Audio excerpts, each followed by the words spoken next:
podcast is part of the Sports Social Podcast Network. Welcome to the Two-Footed Extra Pod. This is our quick hit show where I'll unpack the latest news and gossip, plus rumours in the world of football. This show was brought to you by our friends over at Liberty Shield. Did you know that Liberty Shield's VPN service not only keeps your data safe, but can also help you bypass government blocks on IPTV streaming? When connected to Liberty Shield, your internet activity is encrypted, meaning your ISP can't see or block those crucial live football streams when you sit down to watch. It genuinely is the ultimate solution for staying connected and never missing a match. Right now, you can save 25% by using the code EPL25OFF. That's EPL25OFF at checkout. All caps, no spaces. Oh, and one more thing. For more in-depth analysis on the biggest talking points from around the world of football, don't miss my main show, the Two-Footed Podcast, with new episodes dropping every single weekday. And if you want more from EPL Index, don't forget our Tad Predictable preview show or the Final Whistle review show recorded immediately after the big Sunday match. Now, let's crack on. What's good, boys and girls? Two-Footed Extra on Thursday, October the 10th. Hope you're all well. Last night in the Women's Champions League, we had Bayern Munich hammering Arsenal by 5-2. Hammarby beating St. Pölten by 2-0. Juventus going to Vålerenga and winning 1-0. And then Man City beating Barcelona by 2-0. So great win for City. That's a tough one for Arsenal, but that's by all accounts a very, very good Arsenal team.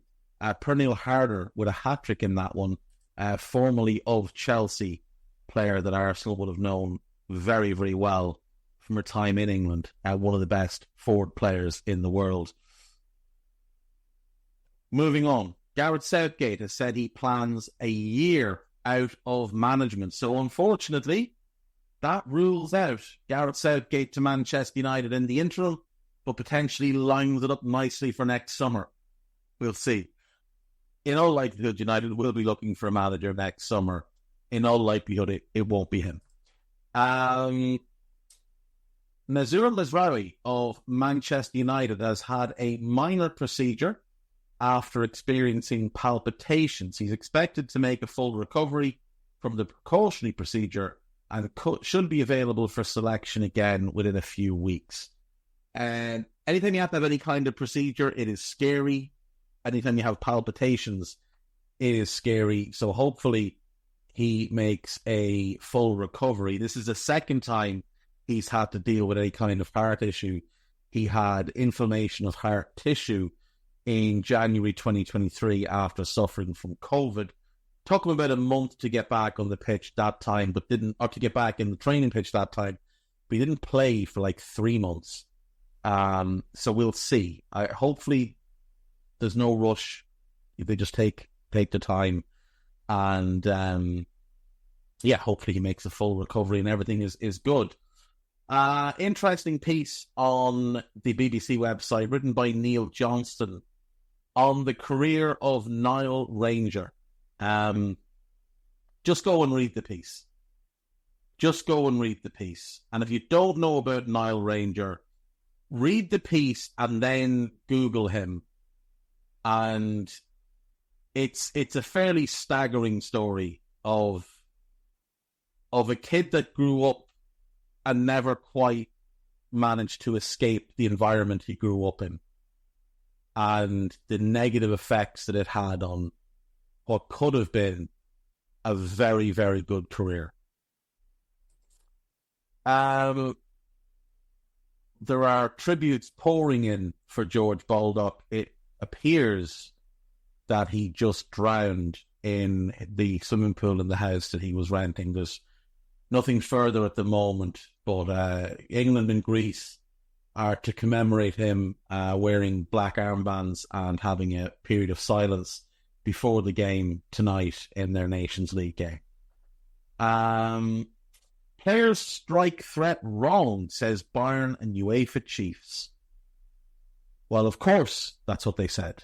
So who have we got? Jan Christian Driesen, the chief executive of Bayern. Don't know much about him. But of course, UEFA, Mr. Seferin, used his time recently to criticize players. This is a man who doesn't care about players at all. This is a man whose only aim is to make as much money for his organization and for the wealthy people as is humanly possible. This is a man who looks like if he kicked the ball, his leg would fall off.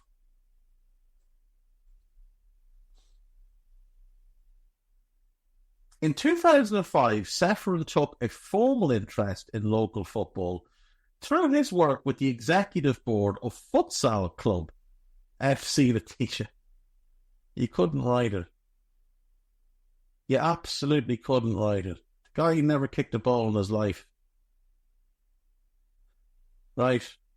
Harry Kane and Jack Grealish are set to miss England's game against Greece. Both of them have knocks. That's not a surprise in Kane's case, because he did go up in Bayern's game at the weekend, I think. And he has had a couple of knocks over the last little while. So probably best that he gets that one off. But you'd expect he'll play in the game next week. What else do we have here? Why is there silence on Ten Hag's Man United future? Who knows? And frankly, who cares? Like, genuinely, who cares? United are a badly run club. And if you want to go back and listen to, I think it's Tuesday's pod. It is Tuesday's pod, where I basically just did the whole show on United and the absolute clusterfuck, and swearing is necessary, the clusterfuck they've been since Alex Ferguson left, in terms of the managers they've had, the players they've signed, the situation they have now, and how they get themselves out of it. There is no quick fix for Manchester United. What there is pain. Now, there can be pain that leads to reward. And that pain would be for Manchester United, club and fan base, to take a big step back, accept that they are miles from doing anything of note, miles from their ambitions of winning league titles and winning European Cups, to start to tear it down and rebuild it. And rebuild it properly. Not this crap that we've seen them try over and over again of just throwing money at problems, but as a targeted, planned rebuild. That will take time. That will mean not competing for the major honours for a few years. That might mean a year or two without any European football. That might mean having to put up with a manager who's learning on the job, making mistakes, but shows promise for the future. But whether or not United are willing to do that, whether their fans would be accepting of that, who knows? Who knows? The 8-year-old homeless club on the verge of FA Cup dreamland, Biggleswade. For town which has a population of about 23,000, Biggleswade has not one, not two, but 3 football teams in this year's FA Cup. Biggleswade FC were formed 8 years ago and do not have a ground of their own, so it's no surprise co-manager Dave Northwood views Sunday's tie as massive. Okay, fair. That one might be worth a read as well, if you want to check that out on the BBC site. There's also a piece about Dortmund fans being very upset about the fact that Jurgen Klopp has taken on a role as the head of global soccer at Red Bull. Wayne Rooney has been nominated for Championship Manager of the Month. which seems aggressive, but, fair play.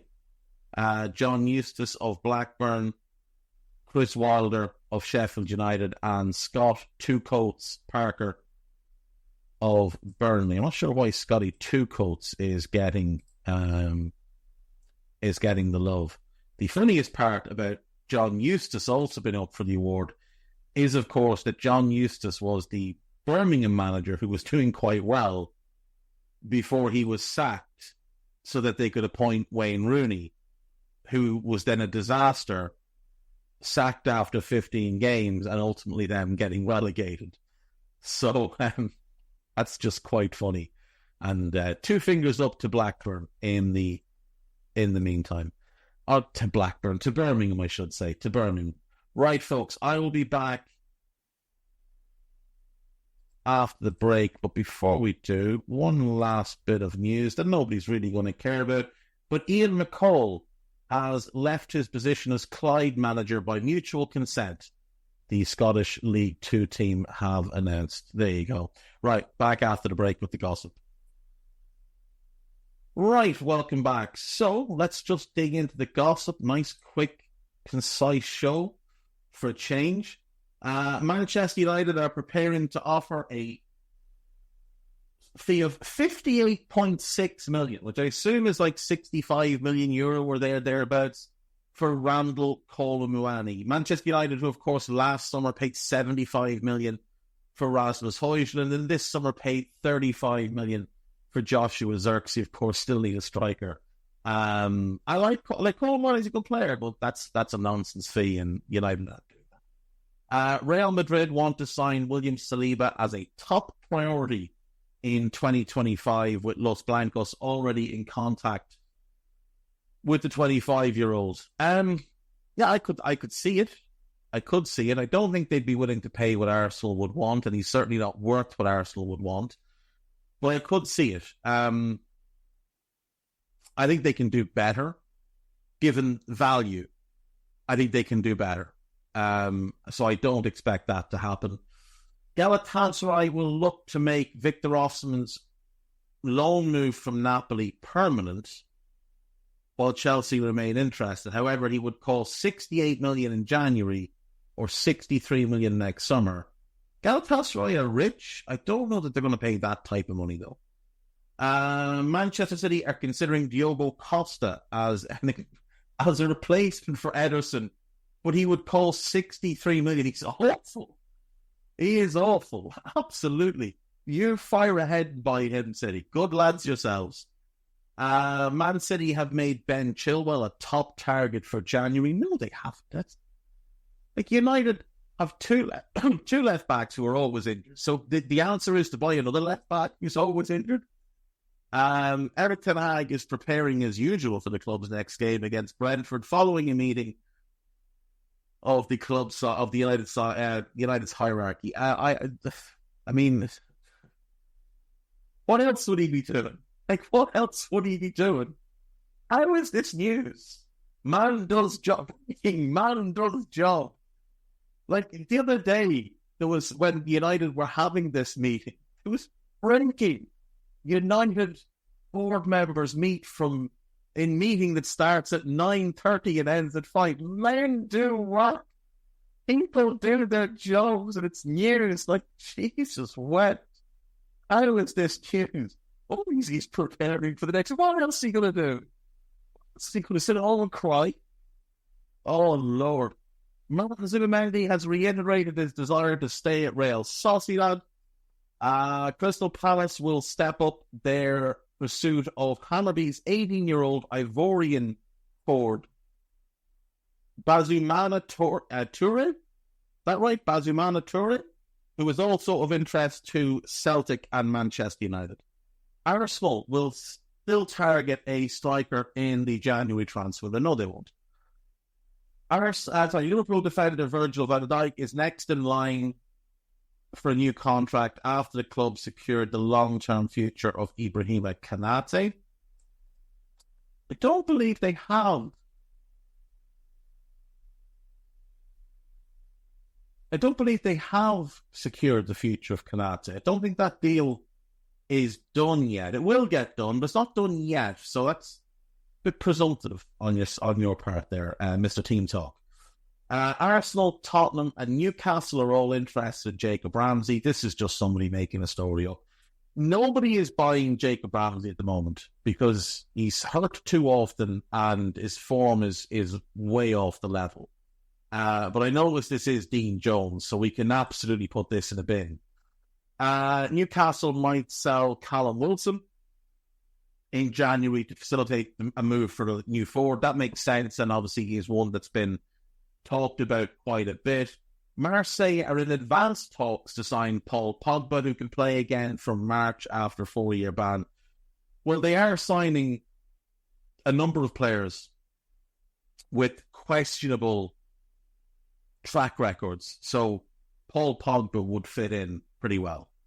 Pogba will have his Juventus contract terminated following his doping ban, because Juventus very much want to get out of the Paul Pogba business, as any serious club should. Nobody should be signing this guy. He doesn't care about football. He demands ludicrous wages. He's always hurt. And he's a drugs cheat. What are you signing him for? A big hard no to Paul Pogba. Go and play in Saudi or somewhere. Go and take your talents to a five-a-side league. The world is done with Paul Pogba, or should be anyway.